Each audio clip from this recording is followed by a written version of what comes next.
welcome to the digital download. Welcome everybody out there. As always, we welcome your comments, your insights, your arguments, your anything to discuss with us. Today, we're going to try something very different. What we're going well, it's not going to be that different. What we're going to do is we're going to focus on one subject, because that's what we did last week and it seemed to work well. So we're just going to focus on one rather than lots of different things. So today we're going to talk about leadership after COVID. Good Lord. Which is as wide as it's broad. In an hour. In an hour, yes. I'm going to go round the squares if you can do that. Mike, do you want to introduce yourself? Hey everybody, I'm Mike Garrison, and even though my sign doesn't say it, I'm with DLA Ignite as a proud partner. Eric. Hi, my name's Eric Doyle. I'm the co-founder of Crux, and we are partners with DLA Ignite. Adam. Hi, I'm Adam Gray from, as it says on the badge, DLA Ignite. I'm Tim's business partner and co-founder of DLA. Lenwood. Hey, good morning. I'm Lenwood Ross, founder and CEO of Accelerate, and we are proud partners of DLA Ignite. Thomas. Hello, everybody. I'm one of the founders for Social Selling HQ, and I am also a very active partner for DLA Ignite. And last but not least, Brandon. I'm glad I'm not least. Hey everybody, I'm Brandon Lee, founder of Funnel Amplified and also a proud partner of DLA. So who would like to kick off the discussion about leadership in a post-pandemic COVID world? I have, okay. Garrett, go ahead. No, I was just going to say thanks for coming, everyone. It seems we've got nothing to say. Hi. Well, as Tim pointed out to me yesterday on a different live, I like to talk, and maybe I even talked a little too much yesterday, but not at all. Here's what I've been thinking about when you shared that with us about leadership in a post-COVID world. John Maxwell has a law. He's got all his laws of leadership, and one of the laws is the law of the lid. And it's designed and personal, but it's basically your life is never going to go above the lid of your personal leadership. But he also applies it into businesses, and I think right now, when it comes to this whole digital transformation and doing things differently, which is a really big term, right? They're just doing things differently. How do you motivate when you're working from home by yourself? How do you bond with your colleagues? How do you build relationships with customers? Everything. Companies aren't going to make changes until the top starts making changes, and they raise that lid by demonstrating to the team how the heck we do this stuff that we used to do, but now do it in a digital environment. What do y'all think? You know the story about the flea in the jar, don't you? You know about fleas and jars. Yep. So if you put a flea in a jar and you put a lid on the top, it just jumps up until it hits the lid. You take the lid off, it doesn't jump any higher. It just still goes to the top of where the jar was. I think that's what you're saying. Also, it becomes like trained behavior. It knows it's trained behavior. A flea, you train the flea in the jar. You take the lid off, and it still doesn't jump out of the jar. Crikey! I think that one of the things that we've seen over the last 18 months of COVID is that all of the paradigms that we've known around how you can't forge a relationship unless you meet somebody face to face. You can't close a deal unless you meet somebody face to face. People want to have face-to-face interactions in order to do business. I think those have been demonstrated that they're simply not true now. So, of the people on the call, I haven't seen Tim for 18 months face-to-face, but we speak most days. I haven't seen Thomas for 3 years, and although I consider Eric, Mike, Lenwood, and Brandon to be friends, good friends of mine, we've never met in person. And I think that this has shifted how we behave as individuals and how accessible others are to us through mediums like this. So I think that what managers and leaders need to do moving forward is to say that this is acceptable. There will be instances, of course, when people need to meet face to face for their mental health, for team building exercises, for reward for things, but it isn't a prerequisite in the way that it was before COVID. And I think that simultaneously creates some real challenges for individuals, for businesses, and indeed for whole kind of office districts within cities. You know, because you run a sandwich bar next to an office block that's got 10,000 people in it, and all of a sudden there's 1,000 people in it, then you're making 1/10 of the money that you were doing. So there are huge knock-on effects for this, but I don't think things will go back to how they were, and I think it's good that they won't, personally. I would ask the question, if we're focusing in on the broad concept of leadership, I would ask the question, were we in a position where we had leadership sorted before COVID? No. Correct. Right. So I had a kind of opinion and a theory on this, that we were in worse shape in terms of global corporate leadership prior to COVID than we'd ever been. It was a mess, an absolute mess. I actually got to the stage where I don't know what good leadership means anymore. I don't know what it means. And I think the last couple of years, the last 18 months, have further compounded that whole complexity and sort of the question marks. There's lots of Sims walking about with question marks over their head. So when you say don't believe in leadership, do you mean that from an effectiveness perspective, or from a here's somebody I can believe in perspective, or both? A mixture of both.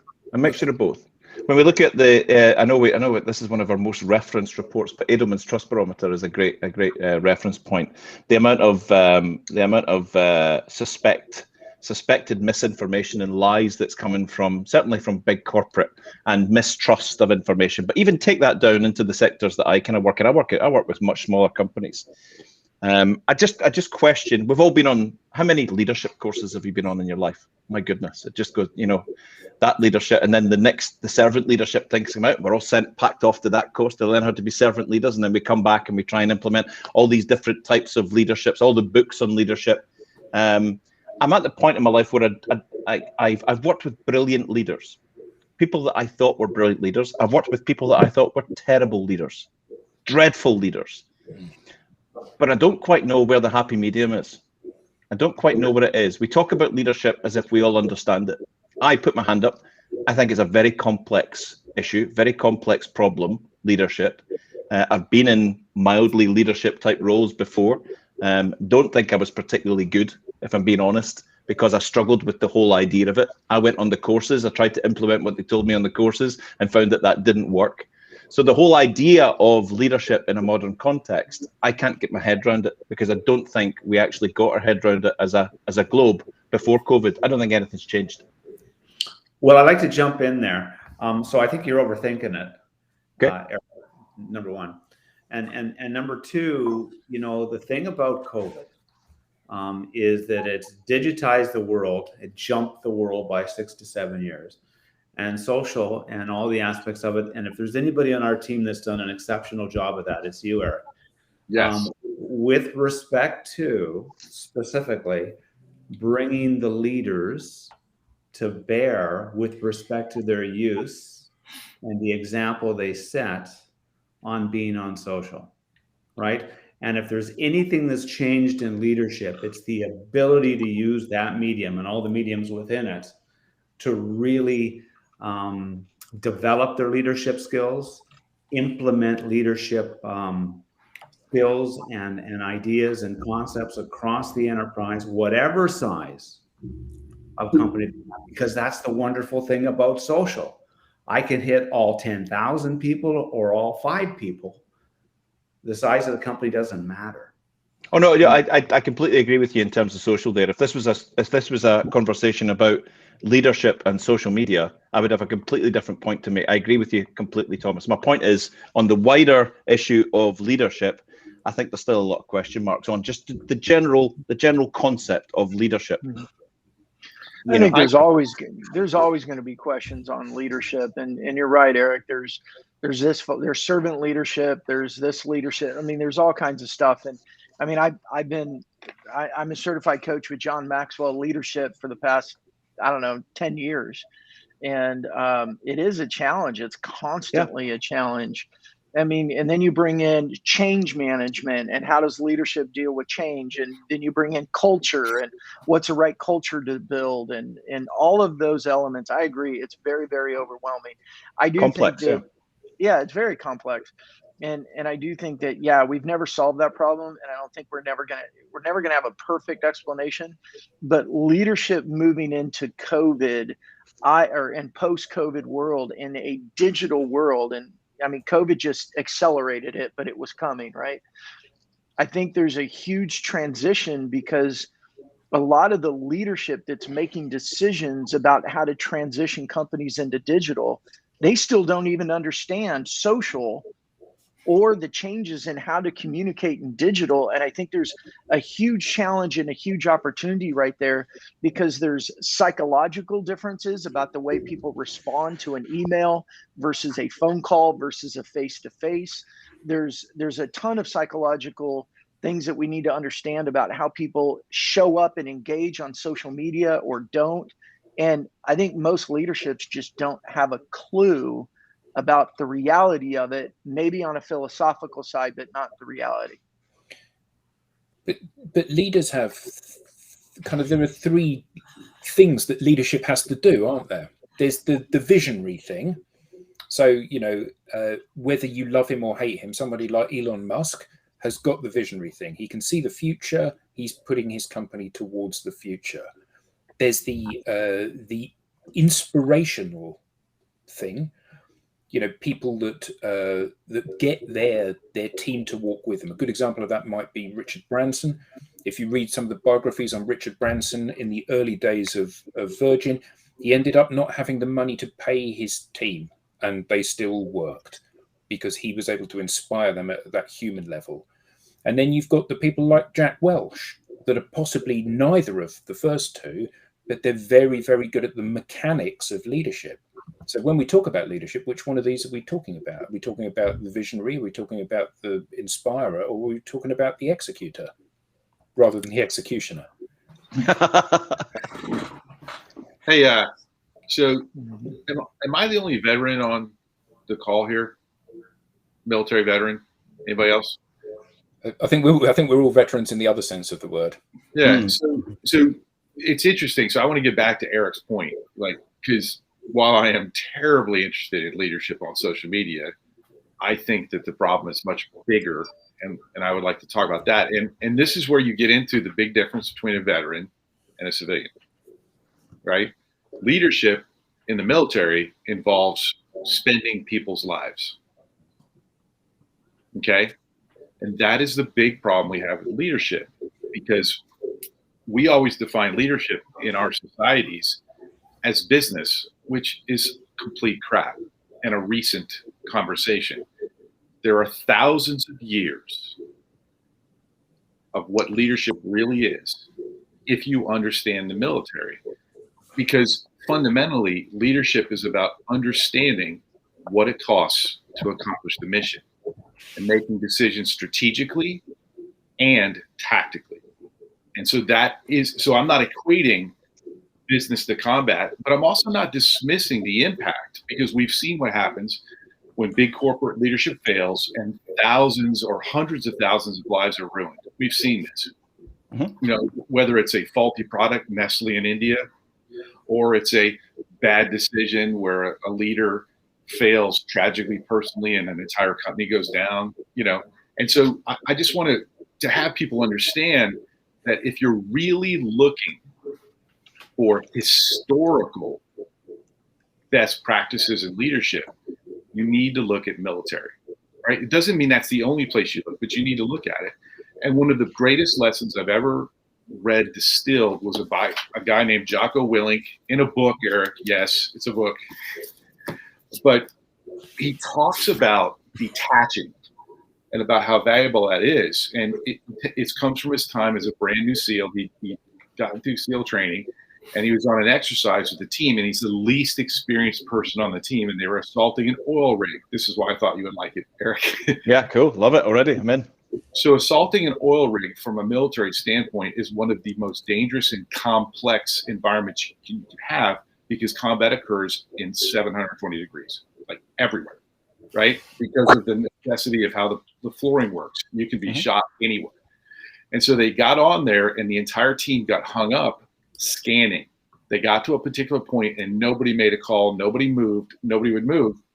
And he's a brand new guy. He's sitting there looking downrange going, we're not moving. We're doing nothing. What are we doing? What are we doing?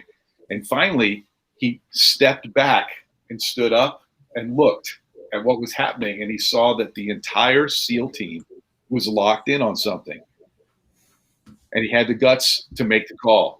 Move left, right? Everybody moved. They finished the exercise. He was afraid he was going to get, ridiculed and criticized by the senior leadership. They're like, good call. And it's about detaching. And so one of the biggest things that I think post-COVID or during COVID, Thanks, Langwood. Yeah. One of the biggest things that leaders need to do is understand that, just like in combat, whenever something of tremendous disruption or conflict happens, often the best thing you can do is take a step back, change your perspective, and evaluate what's next to do. And I would just say that leadership is strategy and tactics. So Mike, what do you think about Will's comment? I think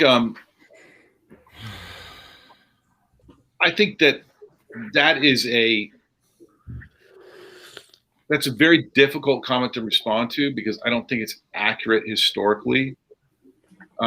Because I think for non-veterans that don't understand what you guys did and what you got, we have an opinion that leadership in the military is, you guys are here, you've signed up, you know what happens if you don't do what I say. We're going over the top. Get over the top. Yeah, and that's what we think.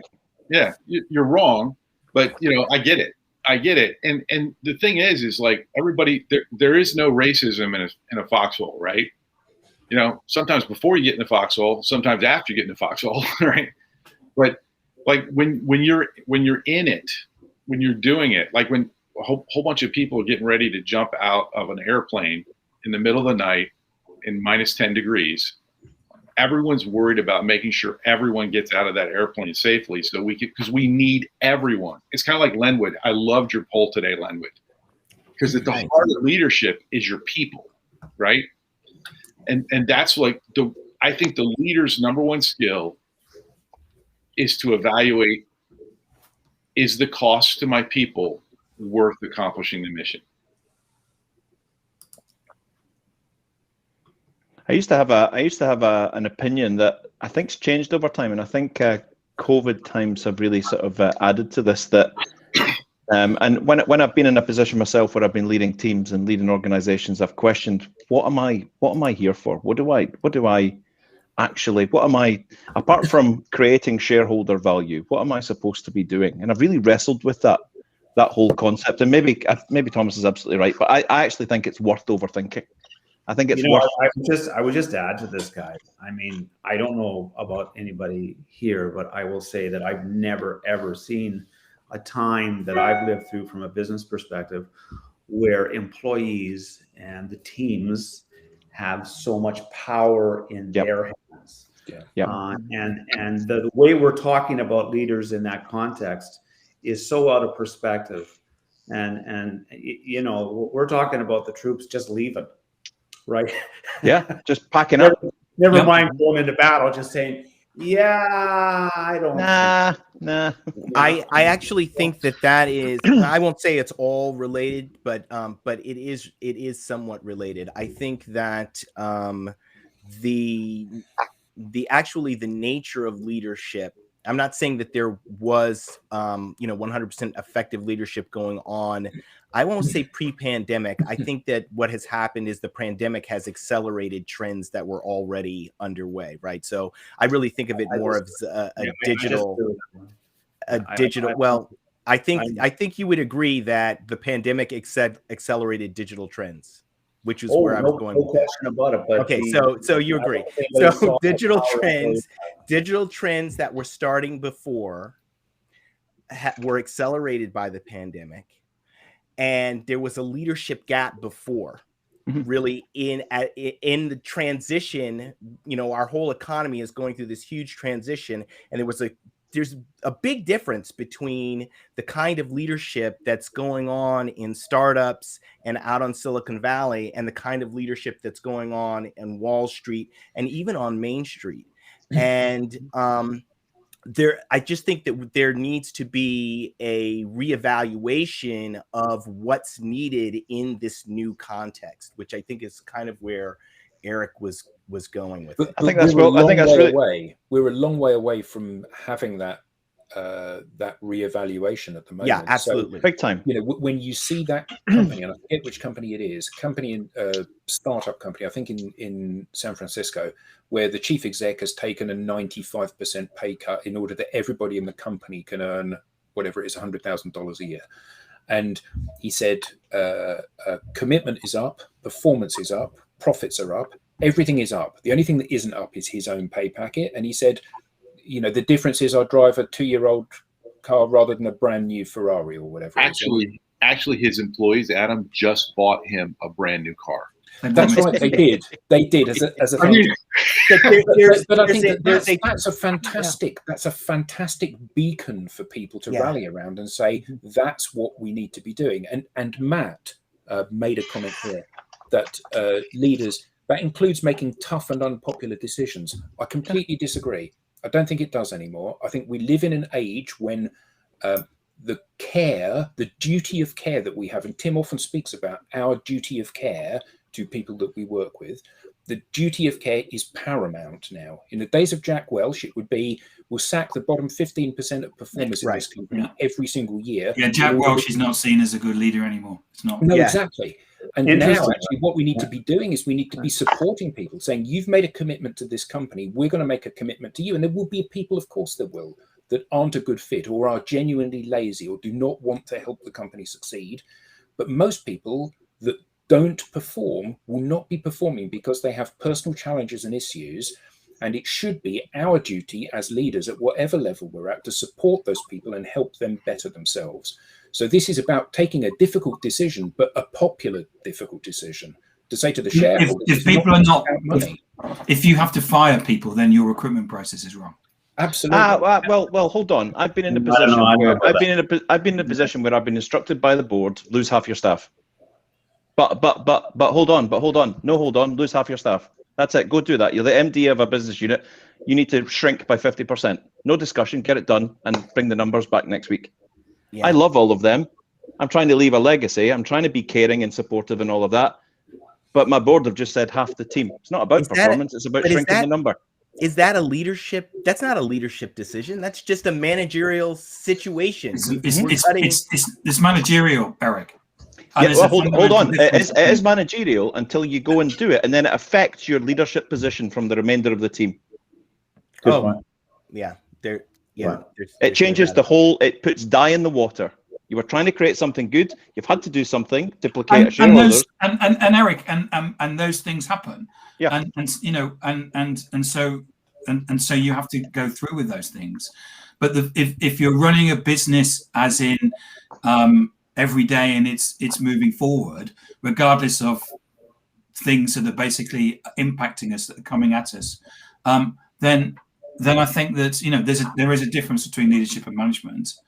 And I think as leaders, I think one of the things that I've seen, certainly I picked it up, I started smelling it in the industry probably about like last October, was that there was this fundamental shift to the fact that the employees now have the power. Yeah. And I agree with Adam, which is that as leaders, what we have to do is that we have to be, I was talking to you earlier this morning, and you said that you had you were given some leadership advice where it was all about the people. Mm-hmm. And fundamentally now, It's all about the people. It's because what used to happen before COVID was we said it was all about the people, but it wasn't. But it wasn't. Yeah. But now, until we close the boardroom door, because we now know that people are going to walk out.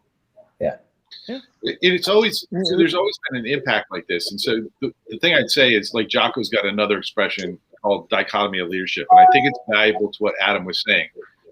The dichotomy of leadership is this: you have to accomplish the mission, right? As a leader, you are in charge of accomplishing a mission, and whether that's rolling out a new product or clearing a block in Fallujah, right? The other dichotomy is your team needs to know that you care about them. Like, the people that you're sending into harm's way to potentially die have to know you care about them, and yet you still have to send them into the mission. And the leadership quotient in that is communication. I forget who posted it earlier, but great leaders are able to communicate both of those sometimes opposing concepts to their people effectively. Like, I think towards the end of my my sort of corporate leadership, I think I finally got it. I think I was finally getting it, and this worked for me. This was a good measure for me. That my role as a leader was to create the environment and the culture where everyone in the organization felt safe and had everything that they needed to do their jobs efficiently and effectively. So I use that as a measure. Does this decision I'm about to make people feel safe? If the answer is no, I need a rethink. And does everyone have everything that they need to do what they need to do efficiently and effectively? So I need to give them all the resources that they need within reason, within practical spend limits and all of that. So do they feel safe, and do they have everything that they do, and do they feel valued? That was a part of that whole safety piece. Do they feel valued? Do they feel as if they're making a value contribution? So that was kind of what I was eking towards as a leader. And that was my own sort of personal measure. Does everyone feel safe and valued? And does everyone have what they need to do their job efficiently and effectively? Because you know what it's like. If you're asked to do something, if your job is to put that over there, but there's big barriers in the way to putting that over there, or you've got to walk 5 miles to do it, it's kind of silly. So focusing in on making sure everyone was efficient and effective and had everything that they needed and felt safe and valued was what I personally came down to, and that was my personal measure. Odessa has asked an interesting. Oh, sorry. Which one? She says, why are there leaders who get this? Well, because leaders are forged in the business of the past, aren't they? Yeah. So by the time you became a leader of the business that you were running, you had spent 20 years working your way up when you had been sheep-dipped in the way of thinking that was old people that had done it that way because they were sheep-dipped in it that way. And it takes a special kind of person to look at this and say, it's the king in his new clothes.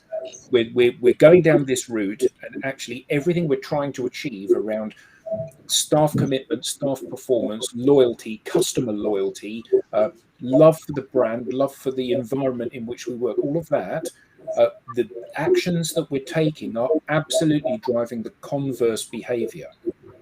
So you're going to be on a performance improvement program because you haven't made your number this month. Well, that's not a way to motivate somebody. That's a way to punish somebody. Yeah. And to assume and I think that everybody that you hire has got all the answers. This is what I'm asking you to do. We're all on a journey. And, every day, all of us learn something new about what we're doing, how we do it, and indeed who we are. And everybody that reports to us is on the same journey at a different point, arguably, but on the same journey. So it's our job to bring those people along. And the more we empower and educate those people, whether those people are employees or even customers, the more loyal they become, and the better they perform, and the happier they are. William Shorten used a term earlier on, and I'm really sorry, I'm just putting my hand up for a second. He used a term. If you go down a few in the chat there, William used a term. Maybe I'm the only one that doesn't know what it means. VUCA, VUCA. Maybe it was a typo. Maybe he meant it. What does that mean? Yeah. What does that mean? The word. Does anyone know? William. Yeah, Right? yeah, it's the Volatility, uncertainty, complexity, and ambiguity. yeah, it's the fact that the world is a mixed up, complex, Right. Things coming at you from all different angles. Sorry, Brandon, over to you. No, that's fine. I mean, I think the challenge with this topic is that there's companies are from small companies to Fortune 50, right? And I think somebody posts in there, why are there so few leaders that understand this? I think there's actually a lot of leaders that are understanding this, and they do understand this. And a lot of them don't. I mean, here's my personal example. I think the companies I built, I think we've had great culture because we focused on the people. It's how God created me, and it's who I am, and I focused on it. But we got to a certain point, and I was either going to not grow much more because you start getting more and more people, and it's just harder to lead masses from that same culture, because then you start getting people that take advantage of it, and you have to go to rules that are more black and white, and it doesn't give you the freedom to lead from more of a human perspective. But I am watching more startups that I think are doing a great job. I'm watching what SalesLoft does as a leadership organization and how fast they're growing. I mean, there is not a single person I've ever engaged with at SalesLoft that doesn't think that SalesLoft is the cat's meow. They love their job, they love where they work, they love the mission and all that. And I think they're doing a fantastic job, and they're getting at a scale now where I think it's going to become more of a challenge. But I think there are a lot of people out there that understand this and are implementing it and demonstrating it well. Well, leadership is not universally applied. And so this is another thing that you learn in the military or in a large organization. I'm not going to talk about, think about this. There's squad leadership, right? There's platoon, there's company, there's battalion. And so the problem you have is that you need to lead, you need to expand how you lead, how you do things as you are handling larger things. And like what Brandon was just talking about, there are lots of people that are great at leading in startups that are absolutely not equipped to lead at a multinational level. They can get there, to Adam's point, if they have mentoring and they've got, follow up and stuff like that. But my big point is this: leadership has to evolve depending upon what your mission is.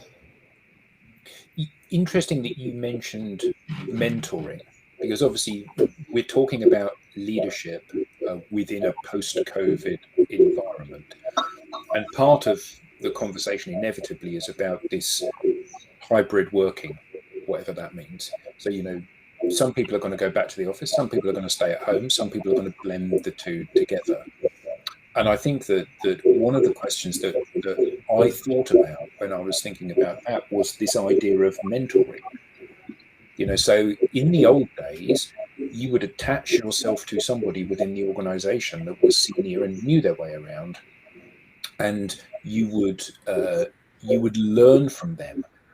And I think that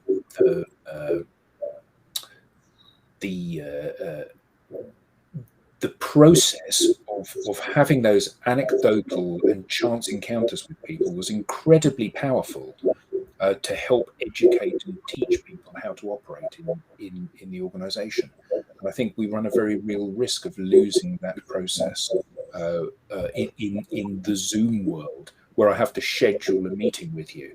I don't want to schedule a meeting. I just want to stop by your desk for 2 minutes to ask you something or run an idea by you. Is that stopping by your desk or running an idea? Is that accomplished with a different kind of communication tool today, or can it be accomplished with the, whether it be a note in Slack or maybe a quick video call? I don't know what I know in the the communication stack, these different tools are supposed to have different purposes, and I just wonder whether, you know, there is some attempt to use technology to kind of recreate that kind of quick stop by.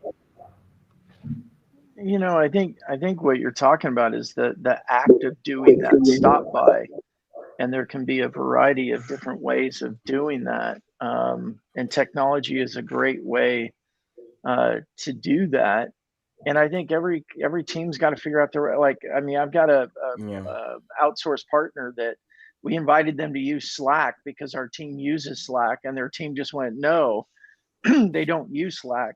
But if I email them, they respond quicker than anybody I know. So I don't think that the medium is as important as leadership demonstrating whatever the goal is, that we care, that we're concerned, that we want to have that, you know, that one-to-one conversation, and choose the medium that makes sense. But I do think the video is a richer medium than anything. I think there's a lot that gets lost in text, even if it's trying to be concerned about somebody.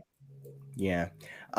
I this is related, but not 100%. I'm not sure. I had to go into New York City last week for a meeting.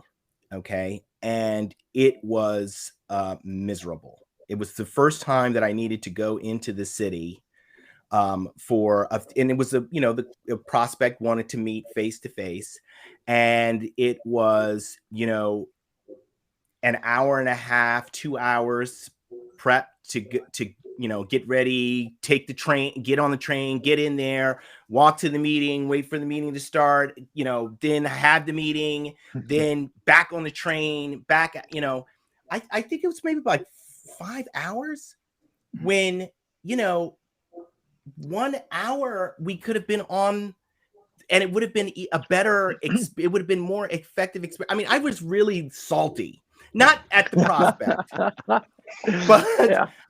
It's just like I lost so much time to that whole process to meet this guy face to face. I mean, did we really need to meet at that stage and commit half a day to it? It's that's such a waste of time.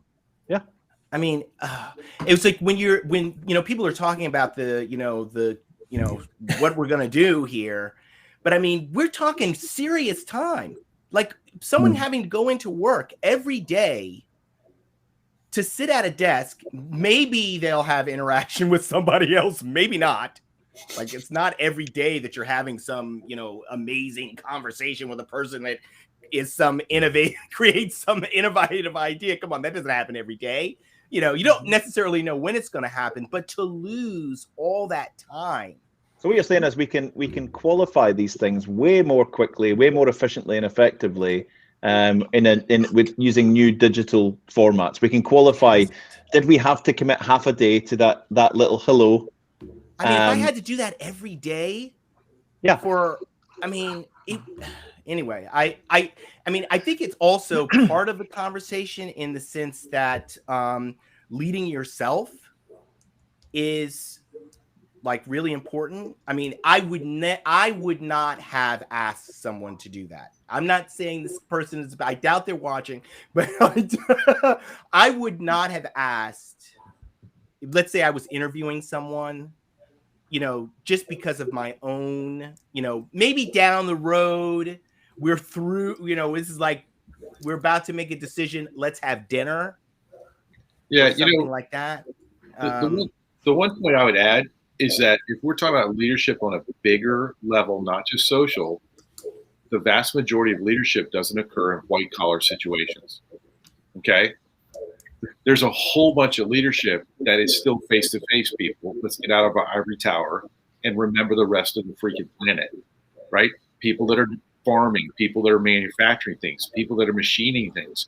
So the vast majority of leadership is still face-to-face. And we just got to be real careful, friends, to remember we're talking about a very small percentage of leadership that's actually happening.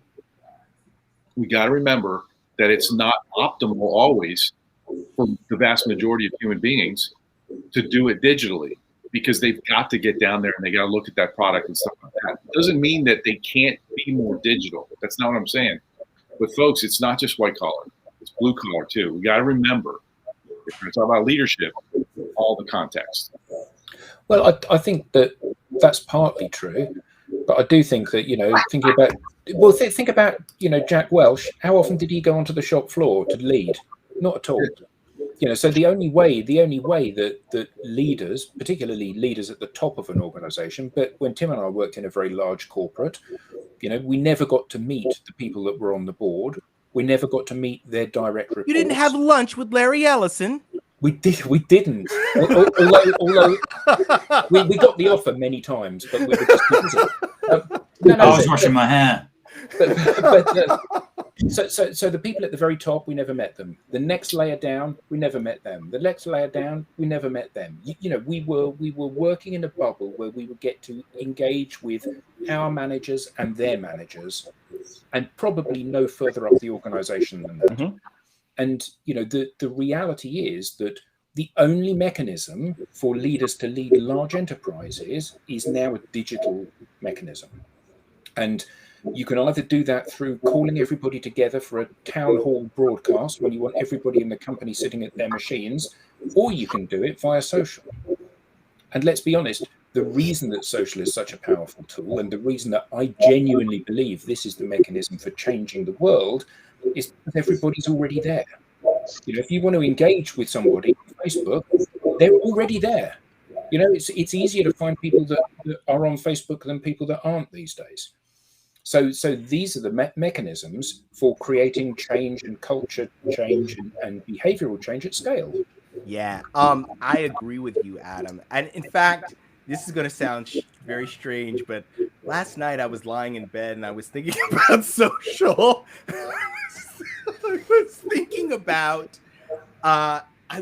about why. Why is it so powerful? What is it about it? And I think it really is less about social and more about humans, right? We really crave interaction and relationship and being social.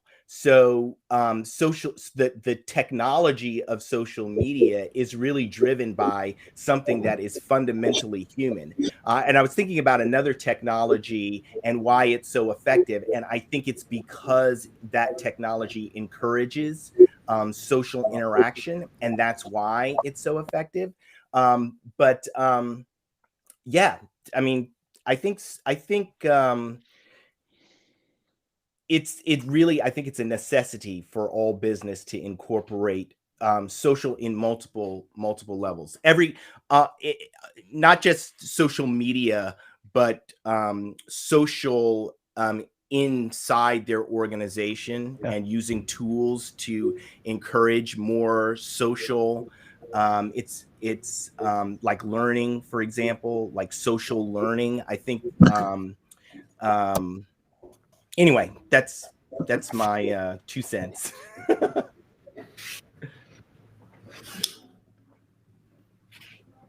It's all gone quiet.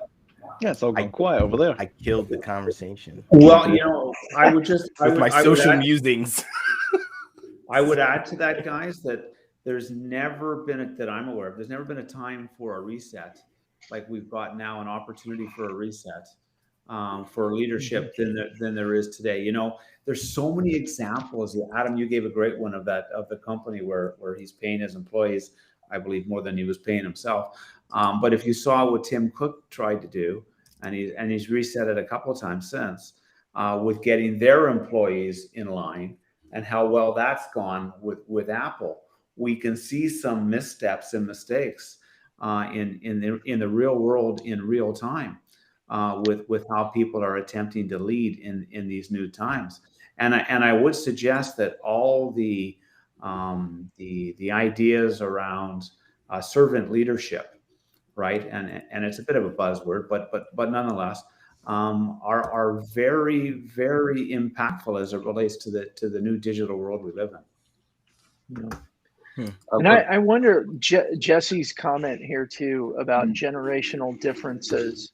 I think currently, and I mean, I don't want to sound like the old guy that's like, oh, well, this generation's so different.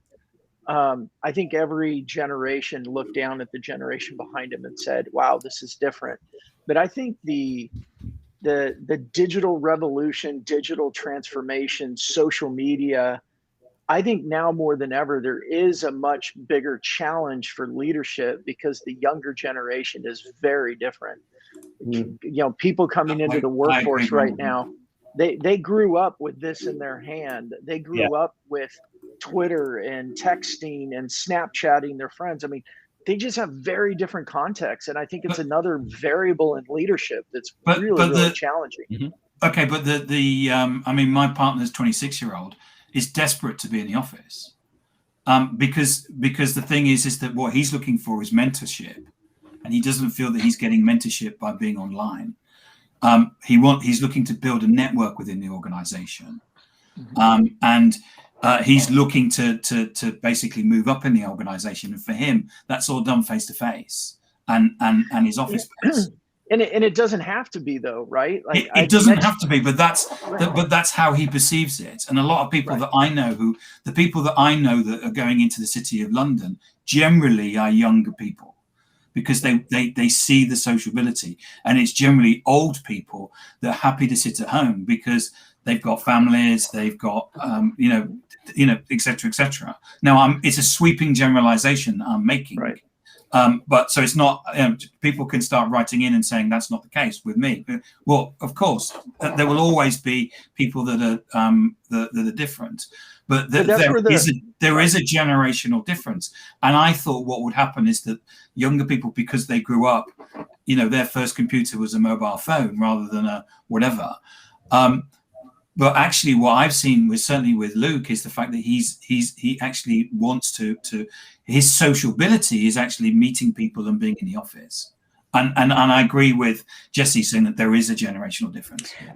Do you think I think there's an opportunity there? Sorry, Lenwood, real quick. There's an opportunity there for older than leaders to recognize there's a desire for mentorship, and even though we're digital, to create the opportunity for that, because it's going to create a better culture. You're going to create better younger leaders that are going to eventually replace you, and doing things like I'm reading about, and I've got one next week. We're doing a digital bourbon tasting, right?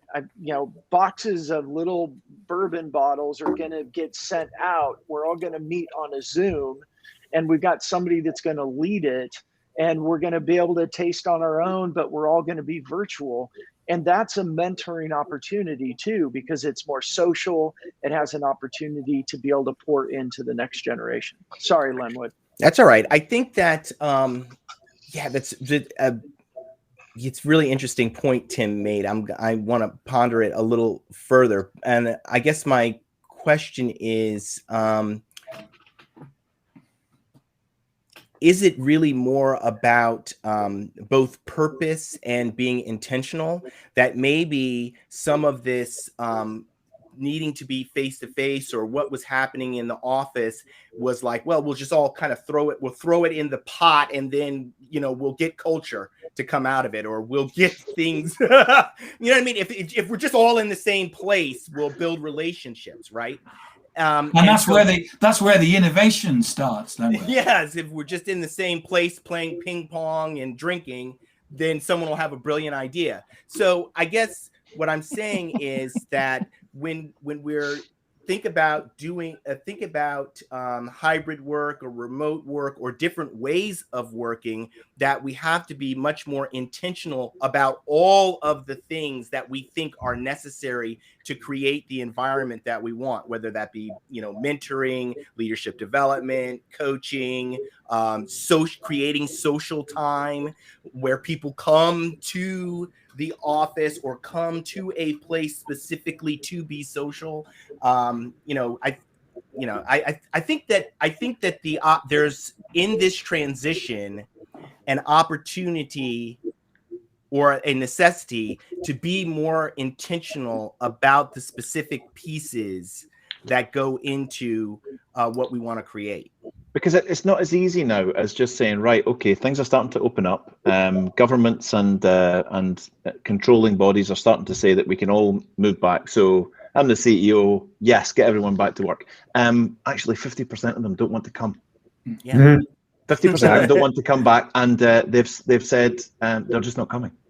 Yeah. So we gotta be more creative. Well, I want. It's worth repeating the story that Thomas told. In case people haven't heard it, which is the story of the company that he's aware of. The CEO said, "You're all back in the office next Monday," and 50% of the people resigned. Oh, crikey! The power. Yeah. And while he rescinded it back on the Wednesday, there will be some people that would have. It's that you've broken the bond of trust. Yeah.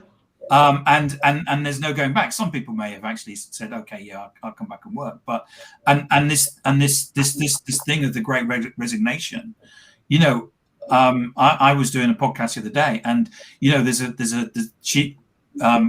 Laura was basically saying, when people come back from holidays, so in Europe, August is the big month of holidays, and people go on holiday, they reflect on what they're doing, they come back in September and they go, do you know, I can't be asked to commute into London for the rest of my life. I'm going to go and do something different. Yeah. Now that creates a great opportunity for people to go, okay, well, there's a job opening and I'm going to go and do that. But then there's another job opening, and then there's another job opening, and then there's another job opening, and it's like a domino effect. So I think it's going to go on. Yes, there will be people will decide what they're going to do. I seem to be the only person in London without a dog. Everyone's gone out and got dogs, so they can't go into work now because they've gone and got dogs. So they've got to be at home. So so all of these things is going to have a massive impact. And as leaders, we have to take it into account, because to get the best talent, you've got to get the best environment and the best culture. Well, that's the size of the problem. The size of the problem. One of the things that you shared in our Slack chat, Tim, was the fact that one company said that 65% of their sales roles are open hires. Yes. So they've got the problem with it. They're trying to grow their business, and they've got this huge, they're hemorrhaging staff that have just said, like you said, come back from holiday. Actually, things are going to change from now on. So they've handed in their notice. 65% of the sales roles they're trying to recruit for. Now, if that's representative of even half of the businesses out there, there's a massive skills gap, isn't there? And you're right. It has to be an attractive place to work. It has to be somewhere I want to go. I can either work from home, work partly from home, take my dog into work, whatever it is that makes it my place to want to put, pitch my tent. If leaders haven't got that and aren't creating a culture which creates that desire to move there, then they're dead in the water. Yeah, I agree. Scott McGregor has an expression: "People over everything." Right? People what? Sorry. People over everything. It's like a fraction. Like people. Like at the end of the day, everything's about people. And I think the big problem that corporations have with the big resignation is they've lost step on the freedom that a lot of the workforce, especially white collar, now have. Like they thought they had power and they didn't. They actually didn't. And so people come back from holiday and they're like, you know what? I don't need to do that, and I don't have to later. And so I think that people need, especially if you're working with folks that are white collar, I think you need to focus on retention when you're hiring, not after. Focus on retention when you're hiring. That's incredible. Well, think about how much it costs to replace a salesperson. Yeah. Right? Yeah, absolutely. And there's that whole ramp up of competence and networking and all of that. And to lose that again and start again is painful. Yeah. And I think, to paraphrase Adam, start the way you want to finish. Like focus on retaining the salespeople by how you recruit, interview, hire, onboard, mentor. Yeah, make it a place that that people don't ever want to leave. Yeah, exactly. At the end of the day, if you tell them to take the hill, they have to be willing to go take the hill. if you tell them to go take the hill, see, once in the military, always in the military. Go take the hill. That's the problem, too, is people think that Guys, I'm thinking maybe we should go up the hill. Can we have a chat about that? How do you feel about that? How do you feel that about doesn't work as well. That doesn't work as well with bullets. But you know, can we reflect on how we took the hill last time? Has anyone got the lessons learned part? Because three of my mates don't exist anymore. They're all in your bags. The reflection is only with people that survived, unfortunately. There's a Monty Python sketch in here, isn't there? You know, one of my favorite lines about the hill, and I love this one, and I think about it all the time, is, do I want to die on this hill? Is this the hill I want to die on? Right? And as leaders, I think that's one of the most important questions, not just for you, but for your team. Is this really the issue that I want everybody to suffer through? Or is this something we can find a way to work around? Right? And when you think about the workers that don't want to come back to work, do I want to lose half of my team or a good chunk of my team? Or do I want to find a way to make our operation work better in the digital world? Yeah, very much so. Very much so. Thank you, Kevin. So just so everybody knows, as we've got just like 4 minutes left, our great leader, Eric Doyle, has been nominated in a poll. And Kevin Milne has basically shared the link. And what we need to do is we need votes for Eric to win. Because what we want to be able to do is start calling him the award-winning Eric Doyle. That is leadership at its finest. Leadership. Yeah, and so Odessa, Gary, if you've not done it already, could you do us a favor? Will's probably all done it, and Vanessa's probably all done it already. But if you're watching or listening, Kevin shared a link. If you could go and vote for Eric, we'd be really grateful. Thank you very much. It's all about winning. It's just about winning. It's all about. I would say if you need an award, we could create one for you, and then we could call. I need an award, Brent. I need it. I need it in my life. I almost did a post this morning, Eric. I have just been nominated and won for the greatest social selling expert, age 53, weighing over 225 pounds. In your street. That's right. That wears a cowboy hat. Yeah. Infrequently. Yeah. Oh dear. Oh, that's very good of you, Kevin. Thank you. Really. So we need Eric to win this. I think it's because he's battling it out with every time. It's a bit like an eBay an auction. Yeah. Someone like bids another $5, and you go, no, another $5. No, $5. No. Oh my goodness. It's just.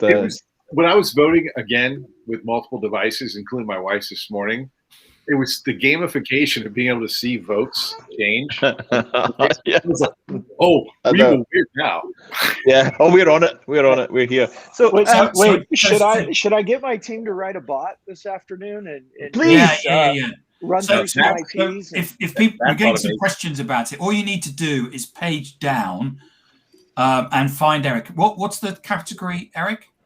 So it's the Account-Based Engagement Summit 2021, and it goes from account-based engagement thought leaders, it goes through executives, and then it's into managers. So then it's managers. The managers and Eric's level. On the right-hand side. So if you page down, the one that looks a bit like Adam is click on the vote button. This chat bot opens up. Just ignore that.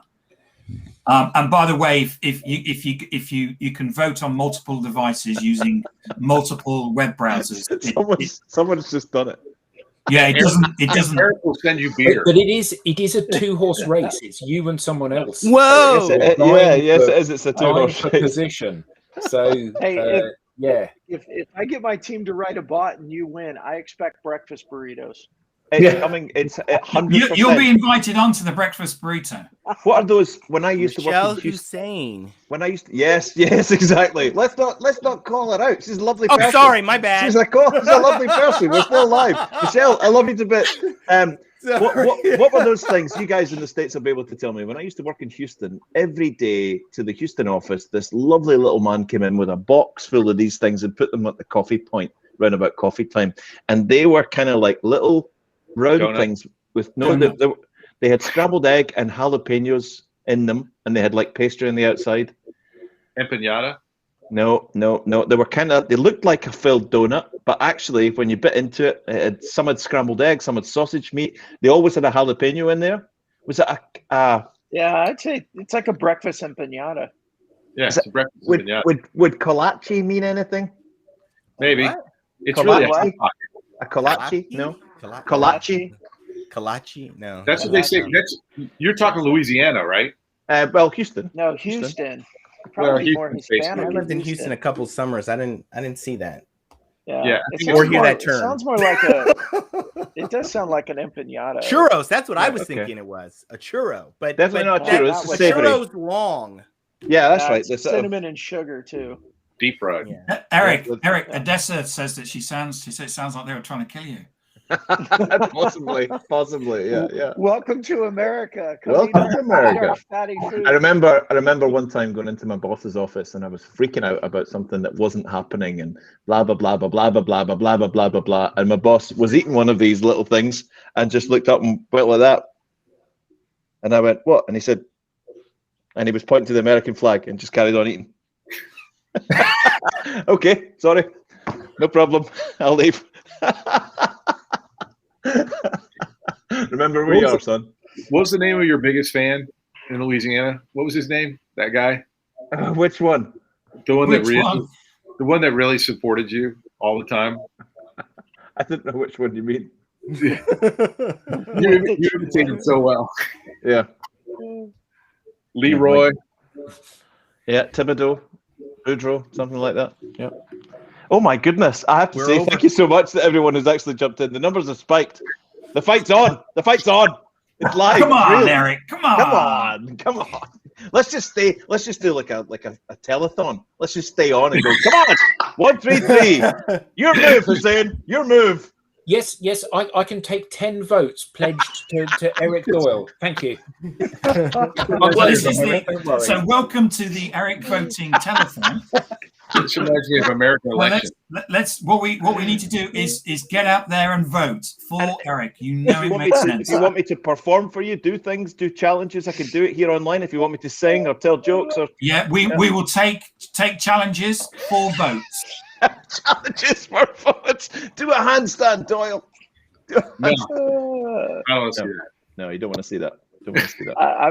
I'm excited to see what Eric's willing to do for votes. I already know what color sock you're wearing. We'll do things for votes. All right, I got you. Thank you. I got you voted on 3 browsers. Oh my goodness, we're actually fessing up here that we're gaming the system. I'm going to get banned. I'm going to get banned. It's a good thing no one watches a digital download. They'll never know. Yeah, they'll never know. Dear Mr. Doyle, Mr. Lee said he was going to create a bot, and your votes jumped up to 5,500. Do I need to say I was just kidding right now? Yes, please do a disclaimer. Never do that. Never do that. Never. Is do it that. 10 o'clock? Do it. No, it's after 10 o'clock. Cool. So thank you, everybody, and don't forget vote for Eric. And we'll see you next week. Did we sort leadership? Did we fix it? No. Hey, I don't think so. No. Hey Tim, before we leave, would you create and maybe you guys a Napoleon Dynamite style T-shirt that says "Vote for Eric," please? Nobody else is getting my joke. All right. do at least my American cohorts over here understand not even the Americans got it. I'm not helping you on that. And Thomas is Canadian. But it was just a little white T-shirt with just vote for Pedro. Vote for Pedro, exactly. Vote for Pedro. Come on, guys. Pedro, come on. All right. Thanks for being there for me, Eric. Cheers, everybody.